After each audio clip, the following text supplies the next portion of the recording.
Hello and welcome to the Stafford Connect podcast. I'm Tom Cohen.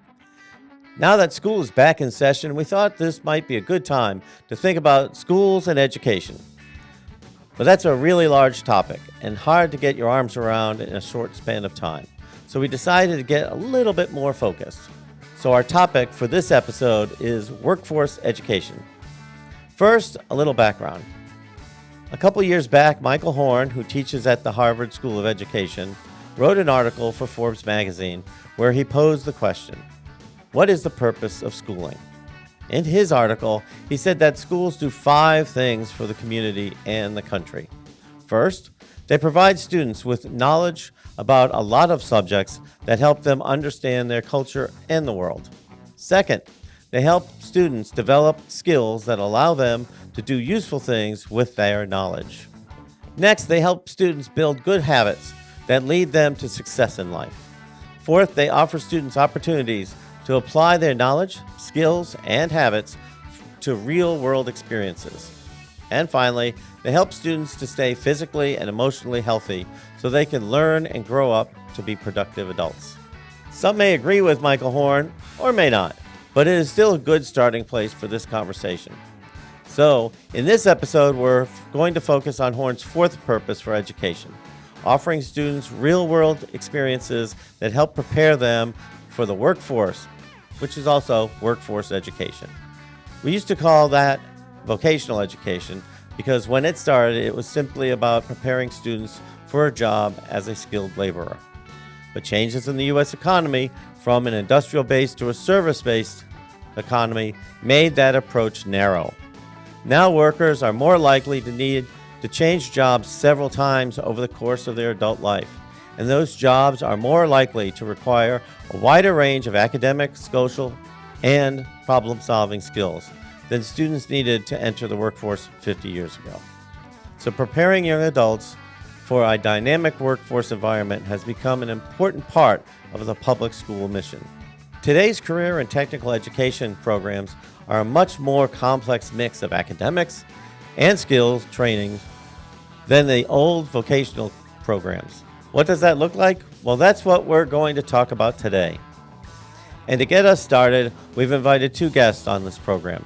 The first is a former Stafford student named Moiz Jamal. Moiz started his own business while he was still a student at Colonial Forge High School. I think Moiz will give us some insight on what it takes to succeed in today's workforce. And our second guest is Michael Bolling. He's the Chief Academic Officer for Stafford County Public Schools. I think Michael will give us some insight about how the Stafford County school system is integrating workforce education into its overall curriculum. So a lot to cover, so let's get started with our first guest, Moiz Jamal. Welcome to the program, Moiz.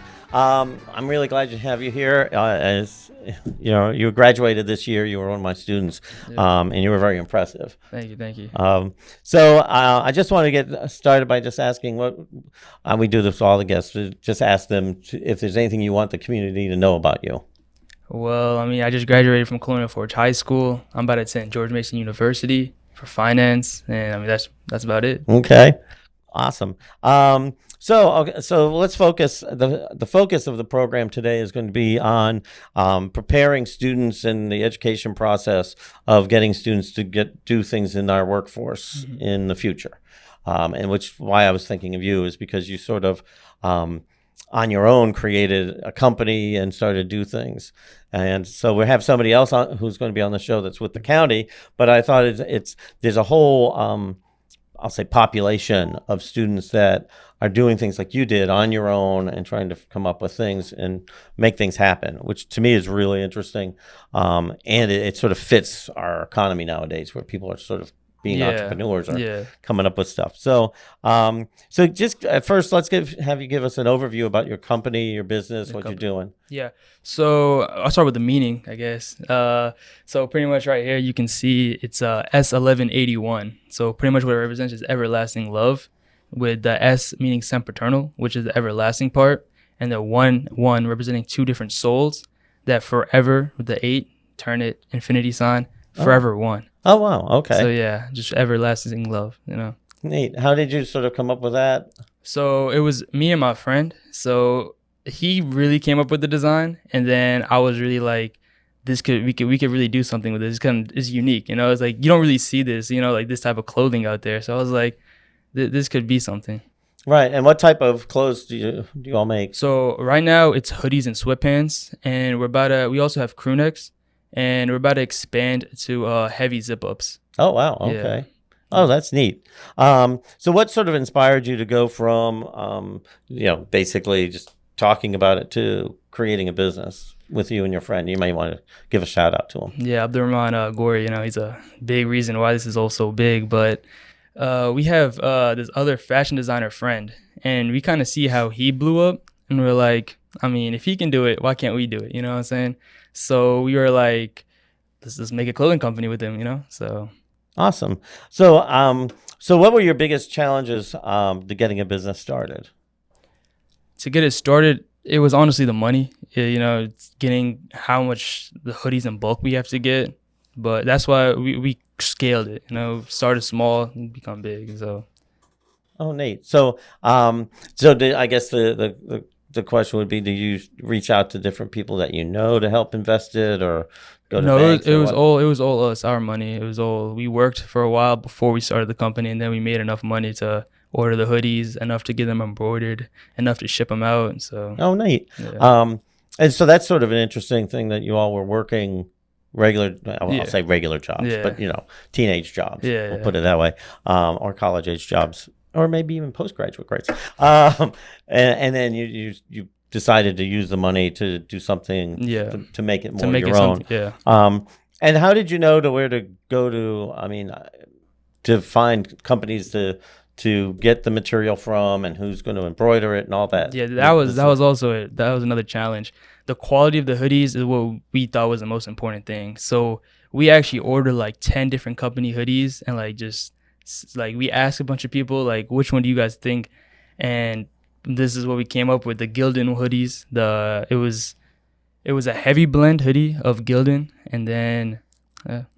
So in other words, the fancy term would be market research. Yeah. You got prototypes and gave them to people and said which you feel better. Yeah, which one feels better when we wear it. Like this was the best one. Right, and which is again, it's just sort of interesting that high school students are thinking about doing this on their own, which big companies are doing the same thing. Yeah. So did you do a lot of research on this type of thing on the internet, or was there anything in the school system that sort of helped anybody?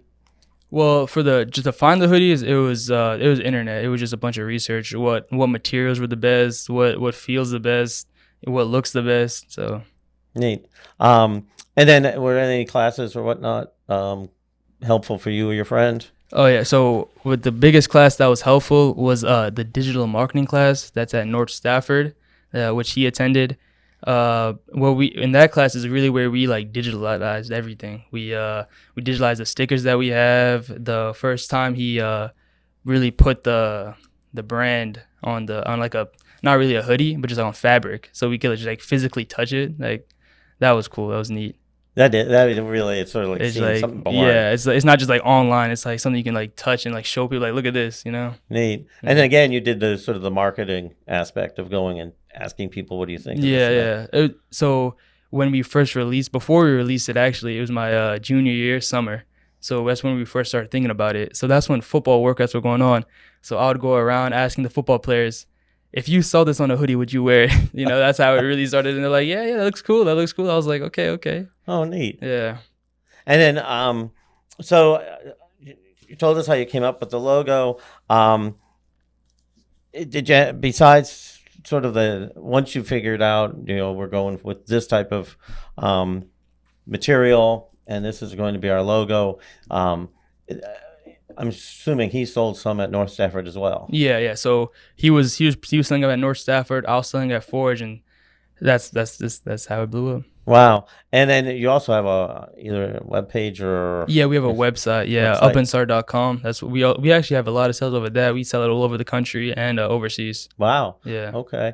And so I guess the logistics of that would be also sort of daunting and challenging. Yeah, of course. Yeah, like just the process of trying to how do we ship it? We had to learn how to do that. We had to print out the stickers, go to the UPS ourselves and be like, because the first time we went, we looked totally goofy. I mean, we put in the wrong spot. But now we got a hang of it, and it's really smooth.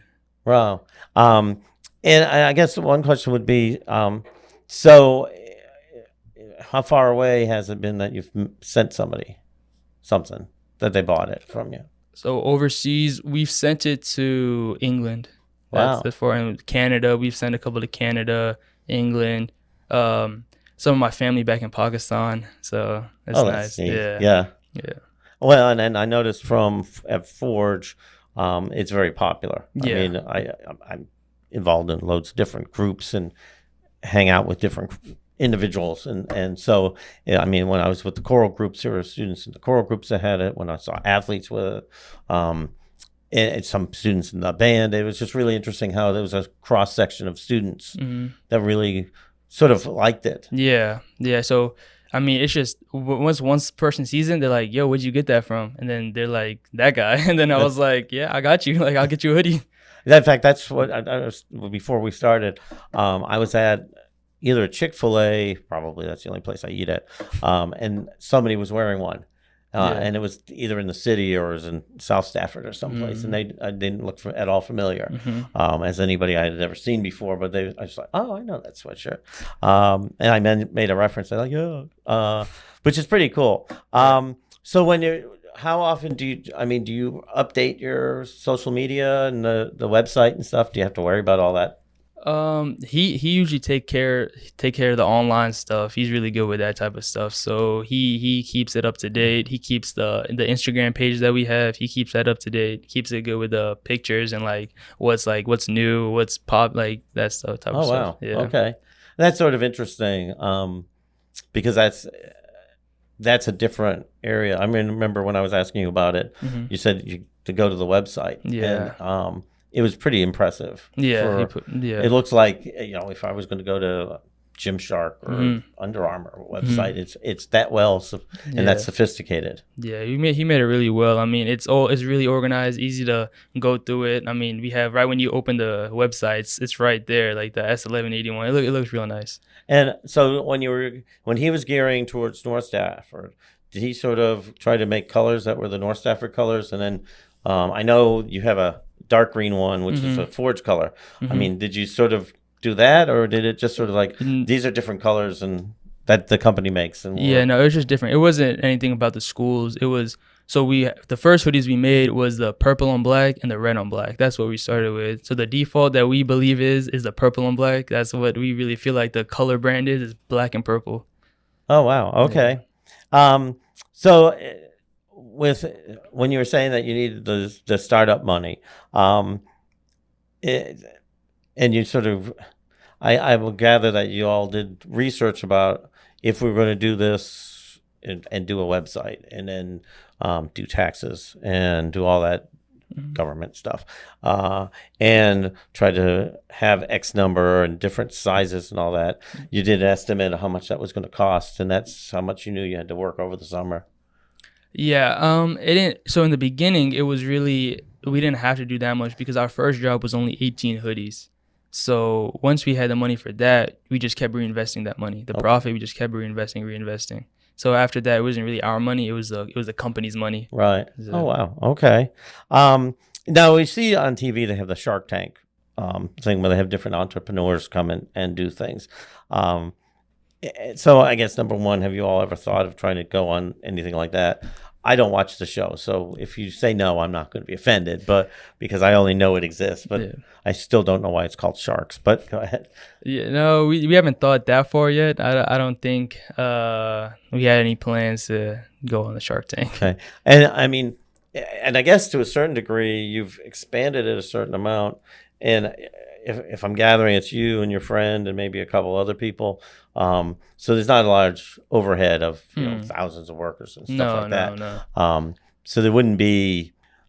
Do you envision this going larger and larger, or sort of staying, growing a little bit, but not growing to the millions type thing? No, we think it's gonna this year for sure. What we have planned is gonna get really big soon. So we're hoping is gonna get super big this Okay. coming up year. Yeah. Any hints you want to give me, or we'll just tease that We people just, keep their eye? the Halloween job's gonna be big. Okay. Halloween job. All right. Yeah. Good. Okay. And see, this is airing in September. So it's perfect timing. So perfect we're timing. already getting the hoodies ready right now. So, Okay. Yeah. And what we'll do is on the YouTube page, we'll put the link. So that people can go and check on it. Check it out. Appreciate that. So again, sort of, you said that the North Stafford had a class. Yeah. But by and large, and we were talking about this, if you're sitting there in the summer of your junior year and you're like, hey, I'm sort of interested in doing this, by that point, you have to sign up for classes in January, February. Mm-hmm. So your course load is already set. Yeah. When you were thinking about, hey, I want to start a business. Mm-hmm. So it's not as though you could switch in August or September, July at this point nowadays, to take a different class that might be marketing or business related or something. And there's really nothing in the school system as an extracurricular or advice or even, I guess, if you were sort of thinking about doing something like a bank of resources that you could talk to. There just is nothing there that within the school system. Right, in the school system. I'm not trying to throw you under the bus on this one. But so, for example, if in governor's school, they have things where the whole senior year they need to talk to an expert on a field. So they try to have a database of experts for that research, if it's technology or medicine or something. Yeah. But if you're trying to do what you all did, there's no database there. No, there it's isn't. Not like you go to counseling and say, I'm sort of interested in this. And they're like, that's cool. Like, that's nice. Do it. They're like, do it. This college might be nice for you to take, which is not to degrade them, but it's just like they don't have anything to give us. And so that'd be an interesting thing that maybe, as an educator, I'd be interested in, and you talk to your friend of sort of make a list of different things that would have been helpful and or resources. So for example, when he was making his website, this was useful for him to do it, because I know when I was doing websites for my campaign, I just had somebody else do it because it's just way too. It's a lot of work. It is a lot of work. And if you're not into that, it's just draining. It's draining, honestly. But if a student's sort of thinking this, and we're talking about there's other stuff that students, whether it's music or other type of businesses, or if they're doing other types of clothing or whatever, it just would be interesting if there was some way we could have a database to help them. Yeah, just within this, it would be nice, and like even just having like student created clubs, maybe like that would be great. Like just entrepreneurship clubs that students could, just whenever just meet up and talk about what helped them, what not to do, what to do. Like just sharing, just talking to other entrepreneurs within the school. That would be very helpful. And I would think, that's something I could ask about, but I would think there's people in the area that certainly could come out. The gentleman in charge of J Cube knows everybody, but he's created his business sort of out of, there was a need, I'm going to do it. And he's very big on entrepreneur. So it'd be an interesting thing that we could maybe, if there is a club, have other entrepreneurs come in. Big entrepreneurs coming in and like talking to them. Yeah, that would be great. Okay, well, it's not as though I don't already have 3 clubs to be in charge of, but maybe I'll look into that. Because I have no time. So, all right. So then we've talked about what the school system is. You're hinting at you're trying to grow larger. You're going to go to college. I'm assuming your friend's going to college. Yes, too. sir. He's in college right at VCU. He attends VCU. Yeah. So is there a new wave of Moizes come in to help you all as you get more and more work put on you with college classes, or because they're a little different from high school? Or is it like you're just going to keep juggling multiple things? As of right now, I think we're just going to keep on juggling. He's already in his second year, so he juggled it already. So I think if he can do it, I can do it as well. Okay. And VCU is not that far away from George Mason. No, it's not. And It's since if you're too. going to commute, it's only an hour and a Yeah, half down yeah. the pike. It's not too far. Yeah. Cool. So, any advice or any words of wisdom that you can want to give to anybody, or besides to go to your website and buy these? And they are actually very comfortable. I have mine, and it's really nice. I'm bringing it to school to wear at school. And when I told somebody that I was going to do that, because I always have a sweatshirt because my room would get cold, and they were like, "Oh, that's so cool! That's so awesome!" So as a show support for you, I'm going to do it. That means a lot. Thank you. But so is there anything advice you would give to anybody that's sort of thinking, if I was sitting at home thinking, well, okay, I want to make, hats for those of us who are, anybody who's follically challenged or something. I mean, the biggest advice is just to do it for real. I mean, not to quote Nike, but it really is just to take that first step, just to really believe in yourself. Like if you think you can do it, you can probably do it. You know what I'm saying? So just do what you got to do to get it done. That's what we did. Cool. Awesome. And you were still doing all this with with weird health things this past year. Oh, yeah. So, yeah. I mean, you were juggling a lot. Yeah, well, with one hand juggling, but, yeah. All right. So we normally end the show, with people saying anything, either a story or something that they like about Stafford, just to sort of, the world has so much harshness and negativity nowadays.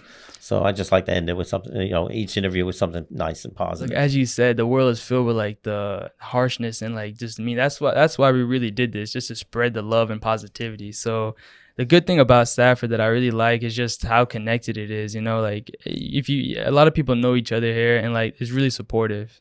I agree with you. I mean, particularly this senior class. Just the support and the kindness that was shown to different people it was really just amazing. And I was at a graduation party with somebody at Stafford High, and who's a teacher, and she said the same thing. And then I was at the trip to New York with the choral students, and there was somebody who was affiliated with another school, I think it was Mountain View or North, who said the same thing. It's just like there's the senior class in particular. But then it seems to be the culture of being far more, supportive of being, to use your word, the loving people. That is really nice. I mean, that is a nice thing about what I've seen in Stafford, is that there's just a lot more kindness towards people. There is, yeah. So thank you, Moiz, for your work and your excellence, and taking time out of your schedule, particularly as you're about to head out and your family has different testing and big things. You got to get ready for college and all that fun, exciting thing to get it ready for. So thank you for taking the time, and I really hope you the best in the future. I appreciate that. Thank you for letting me on here. Thank you. My pleasure. Okay, so our next guest on Stafford Connect is Michael Bolling. As I noted earlier, Michael is the Chief Academic Officer for the Stafford County School System, and he's here to tell us about workforce education in Stafford. Welcome, Michael. We appreciate you coming to Stafford Connect. Oh, thanks for having me. Oh, great. So I'd like to get things started by sort of asking the guests what they would like people to know about them, so that the people in our community get to know you, those who haven't had the pleasure of working with you so far. Yeah, sounds good. Well, I'm a lifelong educator. Went to school in Richmond at Virginia Commonwealth, and started out teaching high school mathematics, as a matter of fact, there in Hanover County. Through those years, I've had I've been really fortunate. I've had some great opportunities to do a number of things. That includes going from the classroom to administration of mathematics and leading mathematics instruction in a couple of different counties, including Chesterfield and Powhatan County. Then I got a chance to do it at the state level, so I was the director of mathematics, governor schools, and gifted education there for a number of years at the Department of Education for about 7 years. I then got the chance of a lifetime, which I think most educators dream about, which is I got to open up my own high school. Oh, wow. and develop it from scratch. And so it was a school called Code RVA. It's a computer science focused high school that really was looking at how we could do education differently. And so we broke the mold. And quite frankly, it was really one of the most fascinating experiences professionally of my life. Also aged me like a president, it felt like at certain days, but it was a great opportunity. Then I was afforded the opportunity to go back to the Department of Education as the assistant superintendent for learning for the state of Virginia. And then after that, a great opportunity opened up here to join this incredible county, Stafford County, and as now I'm serving in the role as chief academic officer. Wow, awesome. Yeah. Well, this is, I think, my 30th year in Stafford, so I agree with you. It's a great system to be in and stay in. And we started at the same time. Yeah. Yeah, there you go. Wow. And I look worse.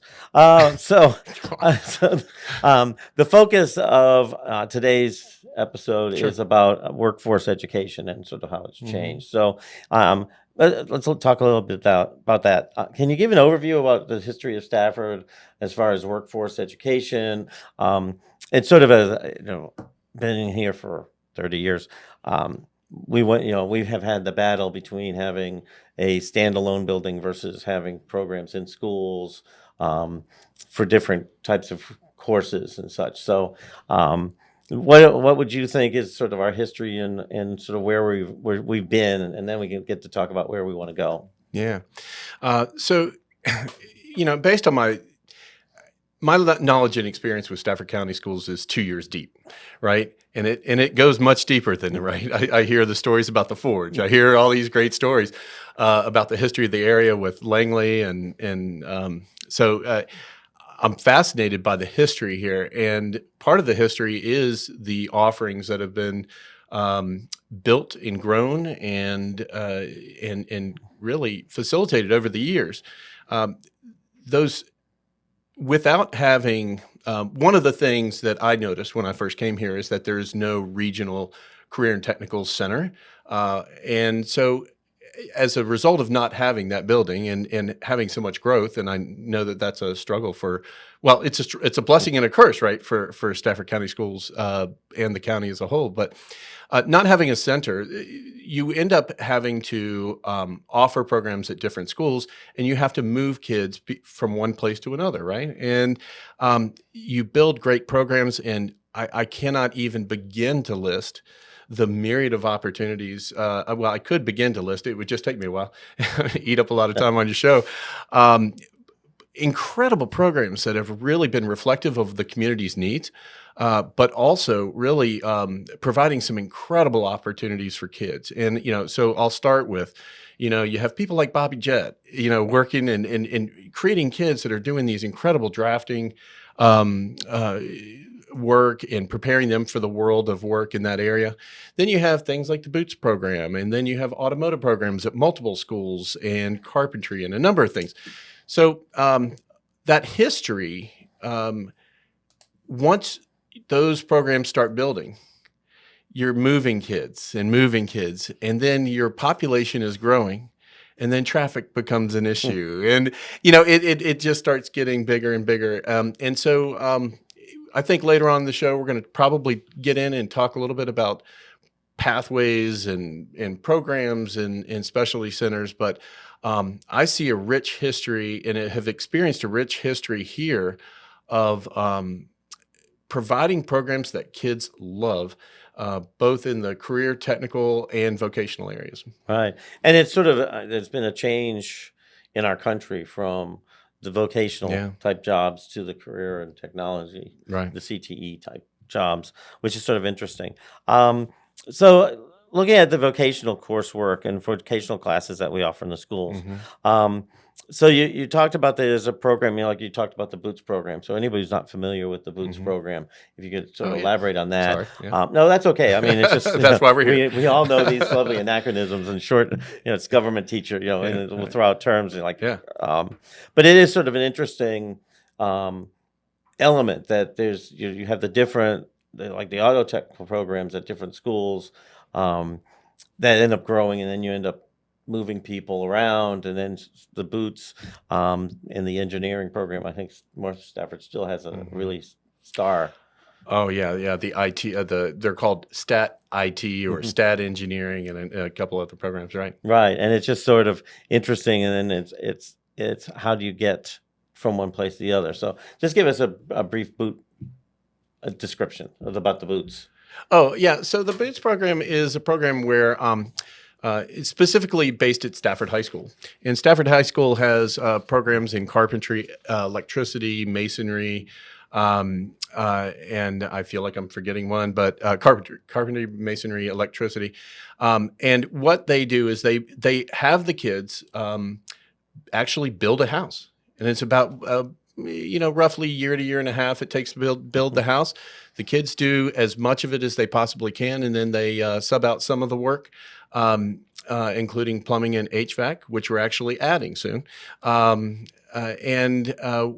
And they sell that house back to the community, take the proceeds, and then buy a new plot of land and start on the next house. And it's really an amazing program. I think that by last count, I think it was at 27 homes, and the last one sold for just north of $530,000. Yep. Yeah, that's one on Little Whim that I went to, yeah. And it was one of the students that designed it. Yes. As well. I mean, it's one really of Bobby amazing. Chet's kids. Right. And one of the things that when I was on the board, and I keep trying to do, is get more people. So if you know anybody who has land that would like to sell it, because they get the money for it, and then that gives them, and it's certain diameter away from Stafford High School, so that they can get there and back. So anybody who knows of land, sort of reach out, because you can really be helpful to this program. And then these students then have a skill that they can take out and do elsewhere. It's amazing. I mean, they get truly real world, hands-on, work-based learning, right? And they also so they spend about a half a day there each. I guess that's every other day, right? Yeah. And one of the things that was really, I felt was great, was when I first got on the board, I went to a business, did marble work and bathrooms, redesigns and all. They had a hard time trying to get people to have the skills. And in talking to the county, we had that program over there at Stafford so that we could connect those students with the company, so that here was an employer desperately looking for people, and you had students who had the skill, but it was just sort of connecting people. It's really amazing, and then the kids work right alongside the adults that in the businesses, so they're teaching them the tips and tricks of the trade, as well as quality, safe approaches to building. And I mean, it's win-win for everybody, and we're giving right back to the community, as well as creating pathways to post-secondary jobs for these kids. So. Right. And in fact, somebody I know at the gym today was saying he just graduated from another county, but he's going to be doing sales for solar panels. Yeah. But we were talking about it, and his attitude was, if there was something more hands-on that he could have learned, he would have veered towards that type of thing. Right. So is there a difference in the way to look at vocational ed versus CTE, or is it just sort of viewed the same? And yeah, I mean, so I guess the history of this shift from vocational education to career and technical education obviously happened gradually until the federal government named it. And there's Carl D. Perkins left a lot of money for the federal government to fund programs, CTE programs throughout the nation. And in 2000, I believe it was 2003, they actually shifted the name of the grant from a vocational grant to a career and technical education grant. And I think that was, in response to this, really just a very wrong feeling that like there was some sort of stigma around vocational education. And but it has, I don't know, paramount importance in the community. And I think people have kind of looped back around in a cyclical fashion and realize now that not every kid needs to go to college to be successful and to give back to their community, be a great citizen. But yeah, there was that shift that kind of went from just vocational, calling things home ec, and moving it towards the career and the technical skills that are required. And one of the things that career and technical education really focuses on are work-based workplace readiness skills that exist in all those classes. That really, those are what some people kind of refer to as soft skills. I think that they're super hard skills. Actually, it's that collaboration and working with other people and problem solving and critical thinking and how do you take criticism and then be constructive with it to make yourself a better member of society. So. Wow. And it's sort of, I mean, way back in the day, when I was in high school and we did, stuff, either in wood or metal or stuff, it wasn't so much to get a career. It was just sort of make a birdhouse, right? Which isn't really gearing you to anything. But now that it's sort of career type thing, it's a sort of a different mindset that if you're going to go into automotive, it's the idea that you could get a job in it. And the key to that is get those certifications knocked out. You get your ASE before you even leave high school, right? So you don't have to spend time getting 2 years worth of extra training. Why not do it right in high school? Right. So we've tried to expand those programs, and we'll continue to do so. So I know Dr. Taylor, who has recently left as superintendent, sort of worked towards internships and to expand them as much as possible with private companies. And I understand that the school system has really been reaching out to do more internships. Mm-hmm. Yeah, and there's really been a national focus on the evidence leading to the fact that kids are better connected and like they do a better job once they're connected to something. And the earlier you can get them connected to and to develop a passion and interest for something, the better. And so any kind of these people refer to them generally as work-based learning experiences, and they fall into a number of buckets. I think there's 12 or 14 of them. And, my CTE friends would be like, you don't know the number? Sorry. And included in there are different levels of involvement in career and career pathways.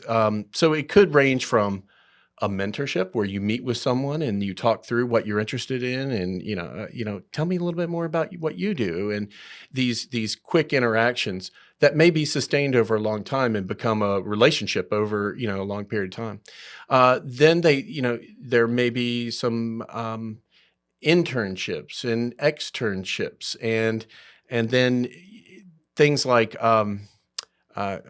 apprenticeships, including like a registered apprenticeship. So there are different levels, and there's a big mark at the 40-hour mark. You really move into an in-depth knowledge of a career pathway, and it's really successful in helping kids connect and then succeed. And it's neat. I know Brook Point, not this year, I think it was last year, had a student that worked in did an internship with our facilities department in the county at a waste treatment plant. And so that, and the reason why I was bringing that up at the time was I did a tour, and a large number of our people are getting close to retirement.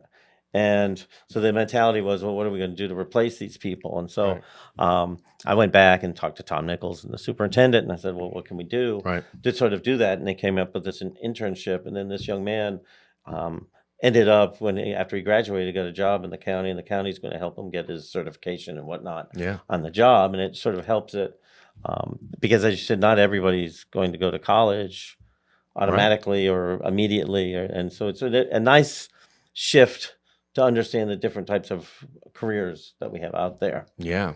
And it's interesting because, like a waste treatment plant, we're going to need people. It's not like I went and get a degree in poli-sci, and I'm like, oh, okay, now I'm going to work in something that the society needs. You didn't need somebody with a degree in government. But and there are so many companies in this area that are so willing to take on interns.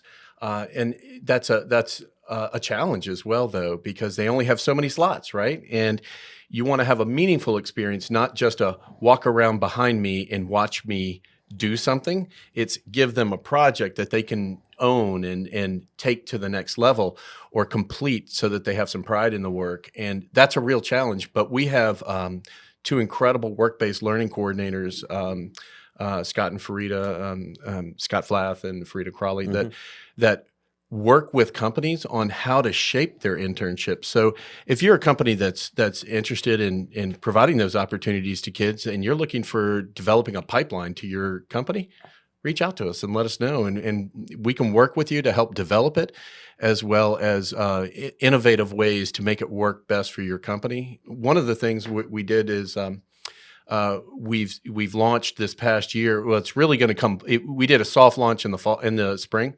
and coming up this fall, it's going to be a full launch where we have 11th and 12th grade students, and we offer them the ability to take a week off of school and actually go spend a full work week. Oh, wow. At 40 hours to get it to that internship level. It's really going to be a great opportunity for kids. Of course, you have sign-offs and make sure everybody, like, you got to meet requirements and things like that. But this will enable companies to take kids in a rolling basis throughout the year. So we're really excited about that. That is cool. It's that's called amazing. Ready, Set, Go. Okay. Yeah. So, I mean, the Scott Majowski went to a conference with the IRS presented this program where students could go and learn to do it. And the school system made that happen. I mean, within a month, you had 2 sites that one at Forge and one at Mountain View, where students were getting to know how to do help people with their taxes. And I forget how many thousands of dollars they've gotten people in refunds with that. And it goes to what you were saying, that they learn those interpersonal skills and those other things that they'll need in the rest of their lives. And you all made that happen very quickly. Yeah. So the opportunity became available. We jumped on it really quickly, and it speaks to the professionalism of those teachers that they were, and they saw the power in it, right? And they know that. I mean, this is true work. Like, you can change somebody's life with a few $1,000s, right? Yeah. And so these kids really embraced it. The teachers embraced it. And because they embraced it, it went off without a hitch. And we were able to implement it very quickly. And there was, zero pushback and just all push in. Let's go. And so I was super excited about that. I wish I had stats around it, like off the top of my head, that, like people on shows are like, like, no, that's okay. Shoot them off. And you're like, wow, that guy was pretty amazing. But no, maybe not me. Well, and that was sort of what was, because the teacher at Forge who does it, I taught her when she was in high school. Oh, really? Yeah. Okay. I'm old. So we were chatting about it, and when they were having we were getting some type of award for the fact of how well we did the program. They invited me down, and the number just staggered me, and the fact that they not only did they have 4 times at school buildings, but they also went to communities to help them, which again gets them to interact with different levels of people that they normally would interact with. I mean, it just was, and some of the students I have were in that. Yeah, and how many times have you had a question when you were doing your taxes, and you wish you had somebody like, is this right? Yeah. Am I interpreting that correctly? And yes, so it's really neat how you all just jump on things.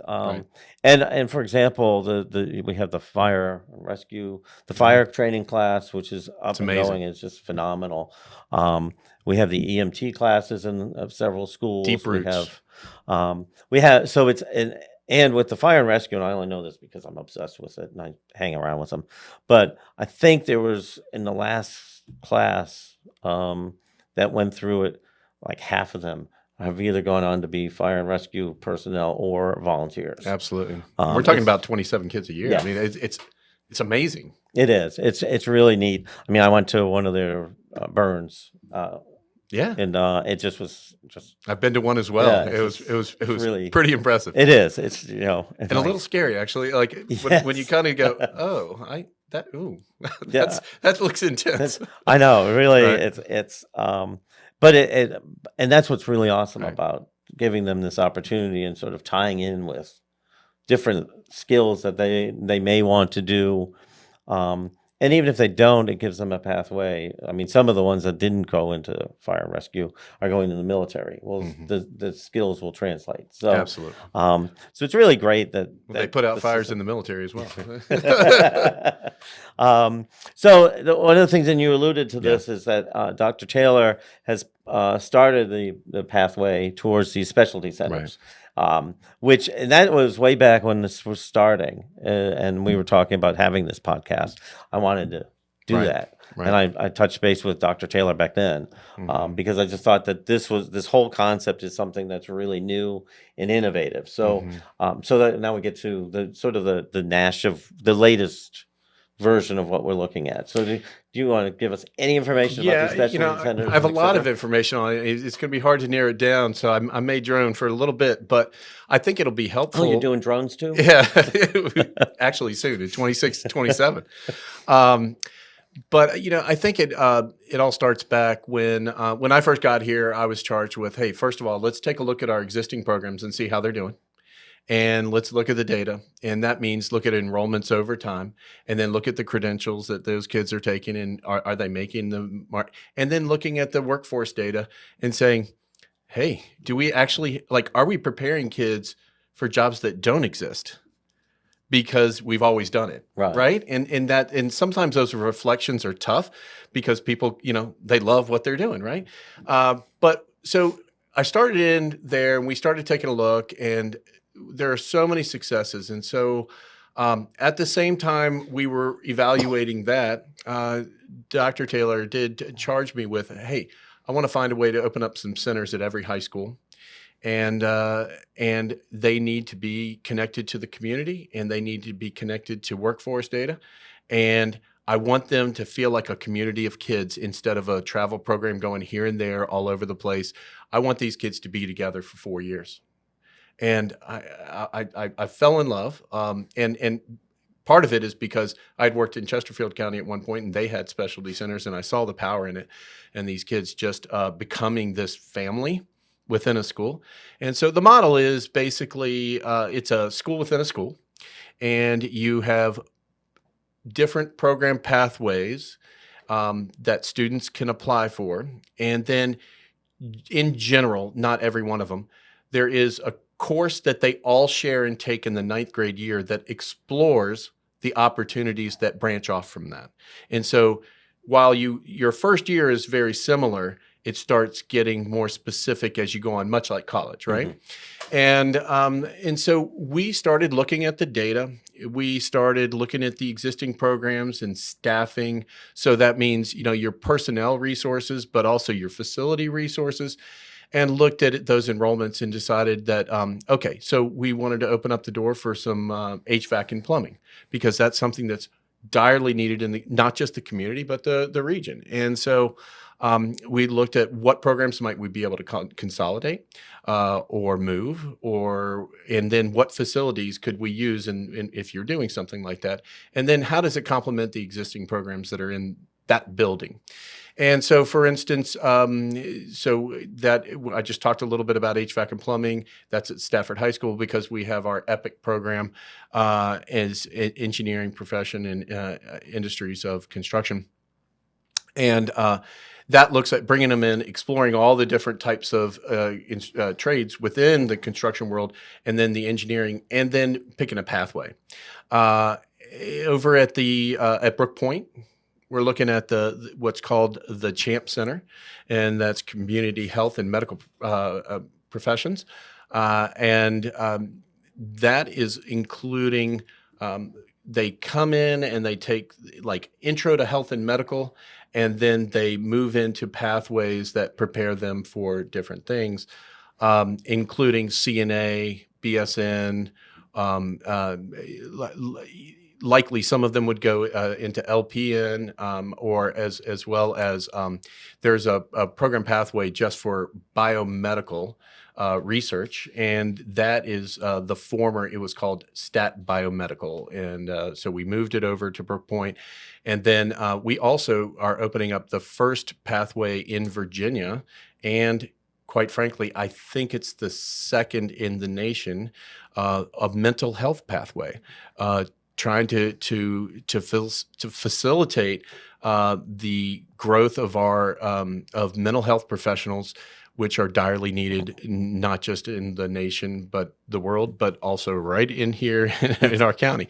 All with the help of an incredible advisory group, which is starting with University of Mary Washington and Mary Washington Hospital, as well as Germanna Community College and a number of businesses in our area that truly have wrapped their arms around it. And we got a great grant from the Claude Moore Foundation, which has just been tremendous in getting things off the ground. So I know I'm going on and on here. No, that's perfect. But I've got one more specialty center to talk about because we're opening it this year. And that's the leadership in public service.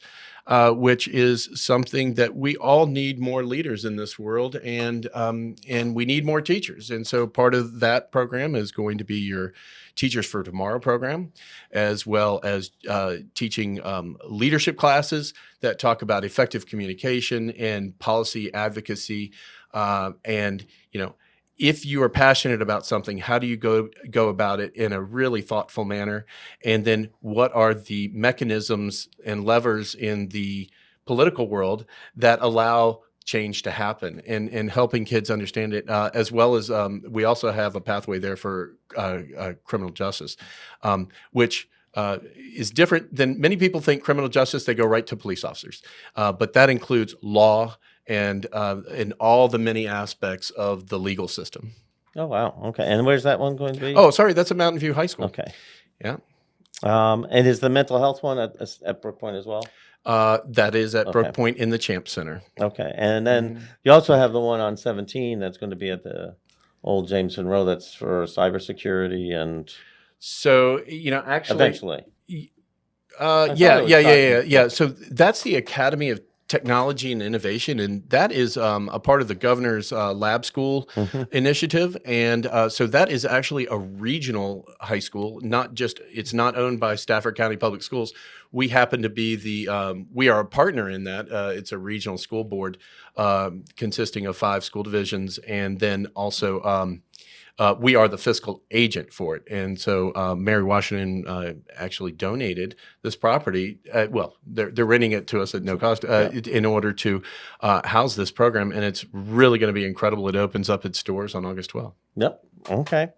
Cool. I made sort of notes on this. I started a lot of pathways there. No, that's great. But that was the whole point of why I wanted to, because I knew you all were doing these things differently. Do you mind if I jump into one last thing? No, I don't because mind at all. When we were doing that examination, we said, okay, so we have EMT, and this program typically starts in 11th grade, and we have these travel issues, and maybe we want to start it earlier to give these kids a group. And so we have taken some of the pathways that were traditionally 2-year pathways and turn them into 4-year pathways. And so those kids will be together for 4 full years, which is really exciting, and they get to know each other. Then they're networking instead of just the quick 2 and out.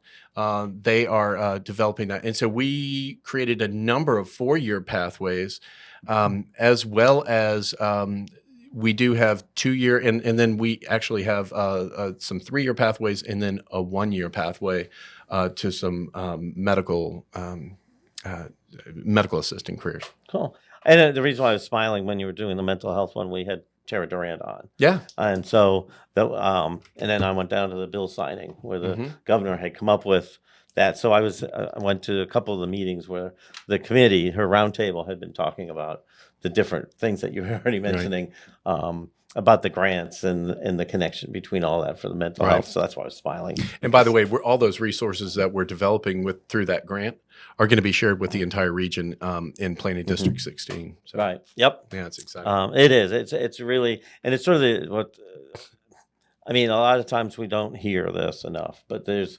the fact of different elements working together to sort of get things accomplished. Yeah, and I got to tell you that business community has wrapped around us, and everyone is so eager and excited about being on board, being a part of it, helping to craft it, and then informing us on how we can improve to better create employees for them later. Right. Awesome.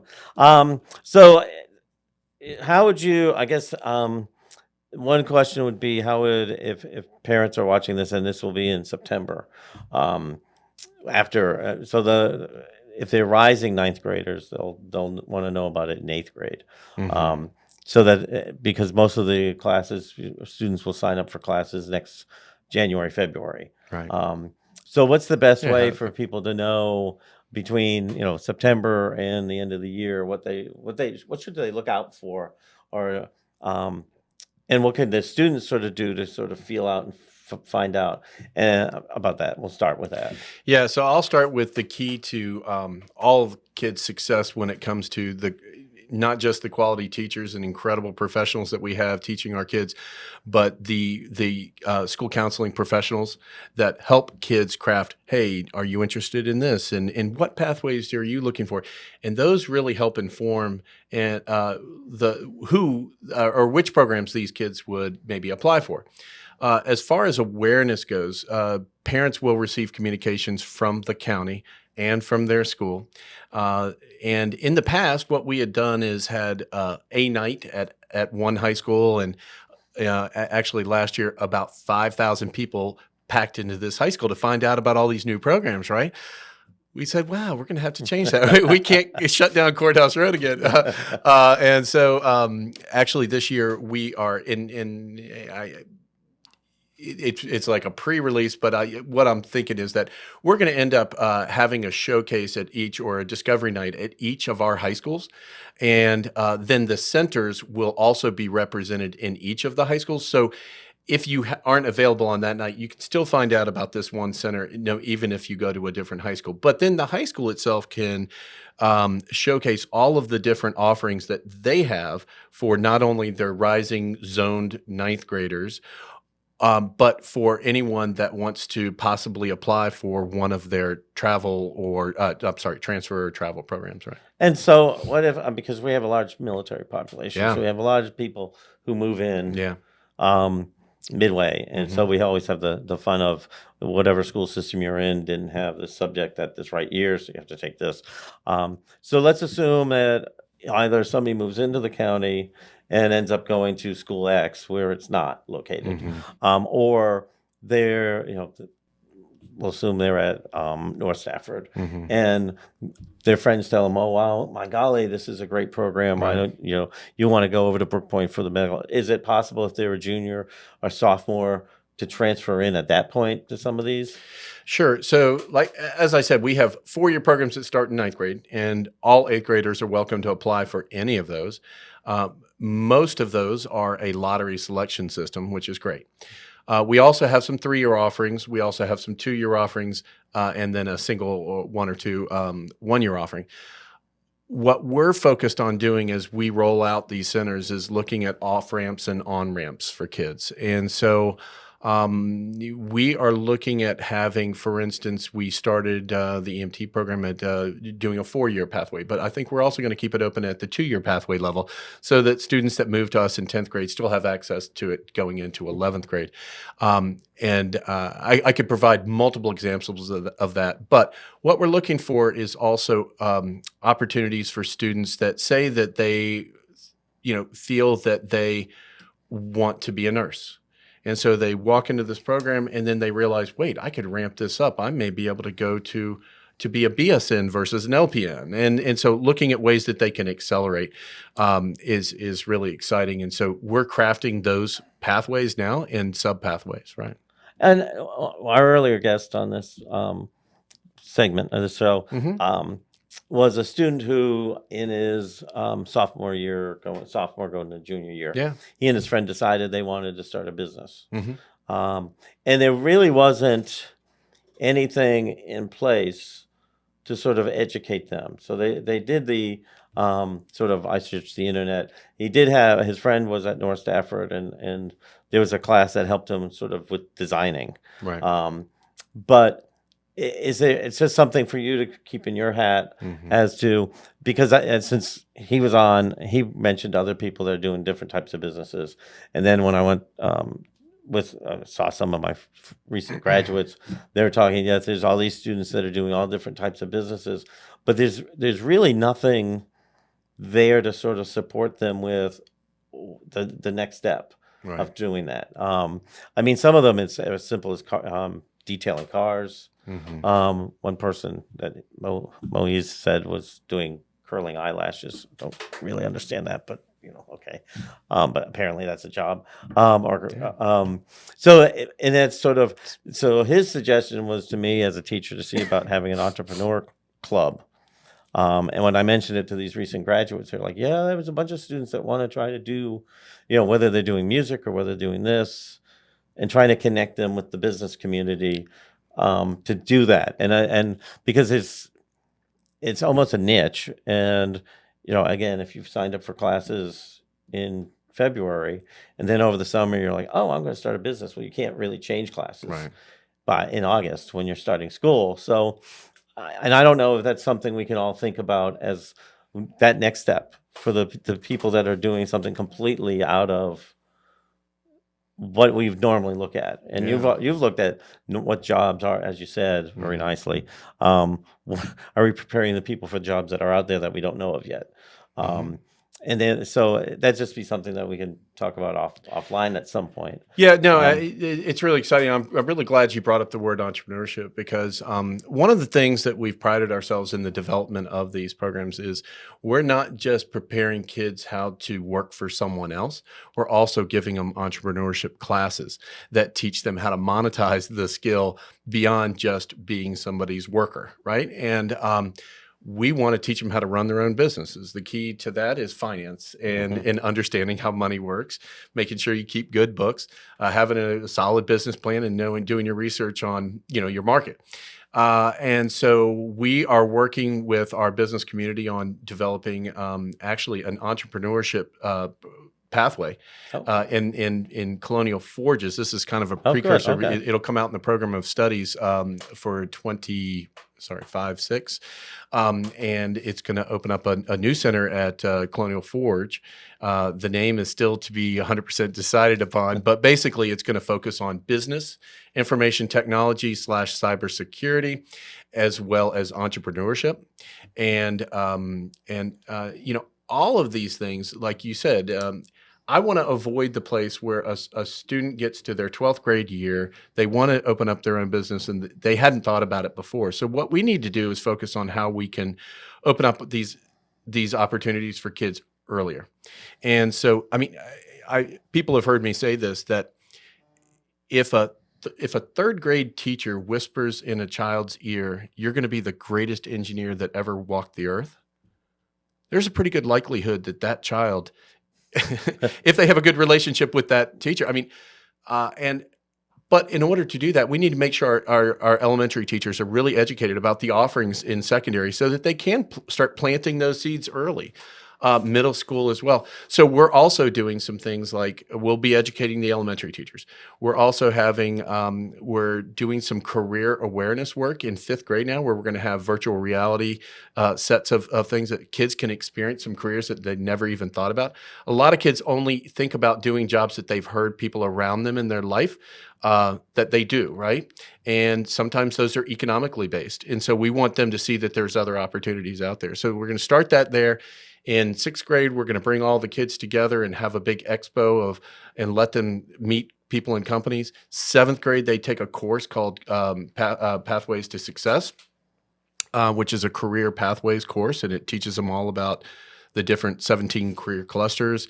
And then, of course, leading to their application and selection in 8th grade. So awesome. I'm glad you added all that because that's,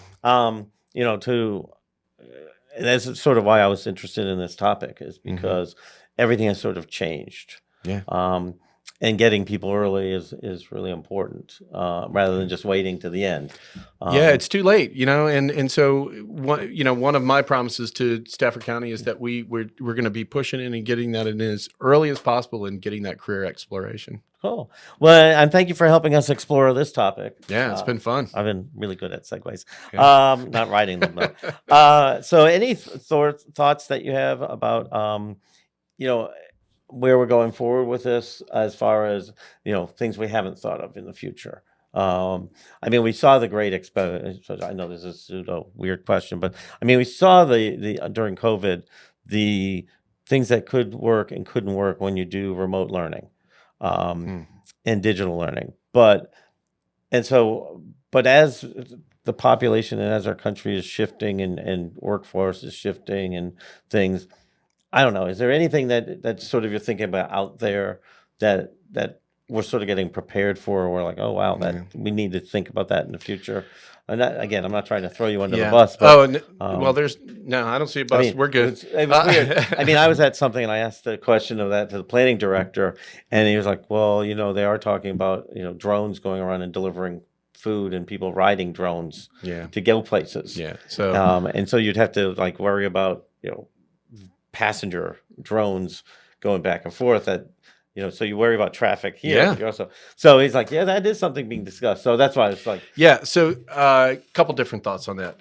Number one, speaking about drones in that world, we know that that's an emerging. I mean, well, it's already emerged, right? But it's a huge growth industry area. We are going to be opening up an aviation and logistics center at North Stafford High School in 26-27, as well as a visual and performing arts center and at the new high school, yet to be named. But yeah, we have to look at those emerging technologies and then shift. And it's working with people to be retrained. To possibly get different certifications. It's possibly to sunset programs that maybe they've passed their prime. And so we will be having those hard conversations with people over the next couple of years. But at the same time, I think one of the things that is unexplored territory for all education is artificial intelligence and the impact of artificial intelligence on careers, on high school, on what high school looks like, on what teaching looks like. I mean, it's growing so quickly. It's a little overwhelming, I think, for most people to think. My son is a recent graduate of college, and he was like, "Man, we didn't do a lot with AI," and I said, other than do paper starters, maybe, and he said, yeah, he said, but nobody really wants to do an AI generated thing like that. Anyway, but how is it going to affect our daily lives and how we interact in our businesses? And he definitely embraced the fact that if our graduates don't embrace AI and try to leverage it to do great things, they're going to pass. It's going to pass them. People will surpass them. So what we have to think about is how we get that integrated into our teaching and use the power for good, right? And learn how to do that. And I think that's an evolution that this entire country is going to be, the world is going to be tackling over the next 10 years, not quickly enough, and I guarantee it. Especially, education seems to be a little bit behind technology, and so hopefully we can stay on the cutting edge of that. Well, that's good. That's a very excellent point. Yeah. Yeah. I mean, the whole AI thing is just amazing how it keeps shifting. Almost baffling. Yes. Yeah. It's overwhelming. So I guess, and so usually at the end, I ask people if they have any stories or things that they want to positively say about Stafford or our community. Well, that's a great question. I will tell you that this is I've worked in a lot of school divisions, and I've worked at the state level where I've traveled all across to many of the 131 divisions. This is the largest small town feel I've ever had in my life, meaning people are deeply embedded into the community. They care deeply about, embedded in the schools. They care deeply. The business community is so supportive of schools and wants to help, and sometimes doesn't even know how to help. And so please know that you can always reach out to us on that. But I've seen some examples of incredible business partnerships. And I got to say, hands down, Vern Green at G Cubed, one of the most incredible and dynamic business partners I've ever worked with, that really wants to, it's not just about, hey, giving cash or whatever. It's about having his people embedded in our schools, helping students, getting attached to kids, making relationships, and helping them be successful. And he's not the only one. I am talking about him right now, but there are so many others.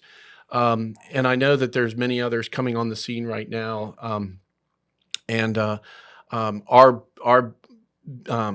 Our communications department works out Nikki and Hunter, and also Stephanie Carter, our CTE director, and Dee Green, one of our curriculum coordinators, as well as our center assistant director, Amy Neerman, have been working out and reaching out to all the businesses. And I got to tell you, they are just so enthused about being a part of these centers and about kind of preparing the pathway for kids in the future and preparing their own workers, right? And so I think it's just amazing. It's overwhelming. I'm just loving being here and looking forward to the next 5 years. So. Awesome. Yeah. Great. Well, thank you, Michael. And we thank you. appreciate Michael being here and letting us know about the different opportunities and sort of from, I'll say it this way, the bottom up change attempt to address, I mean, we're starting in elementary school, moving all the way up to get people to understand the differences in our economy and the different careers that are available and the different paths that are available in our system to address the needs of the future, which is really, but quite honestly, that's why I really wanted to have you on, was because I knew it wasn't the same school system as when I was in school, or even when I started teaching school. Yeah. And it's not the same workforce. And we need to get the people ready for what is real, not what we think is real. So, so thank you. I appreciate all that. Oh, it's been my pleasure. Thanks. Thanks you. Thanks again to Michael Bolling of the Stafford County School System. We look forward to the opening of these specialty centers. There's a lot to think about. And it looks like that ought to do it for us on this edition of Stafford Connect. I hope you found this discussion interesting and important. On our next episode, we'll sit down with my friend David Kerr. We'll discuss the 2024 political campaigns and what a campaign season has been so far. This promises to be lively and informative, so please join us when this drops at the beginning of October. Until next time, I'm Tom Cohen, and you're listening to Stafford Connect Podcast. Stafford Connect is a River's Edge Media original podcast. You can listen to the show anywhere you get your podcast or catch us on video on our YouTube channel. Stafford Connect. The conversation begins here.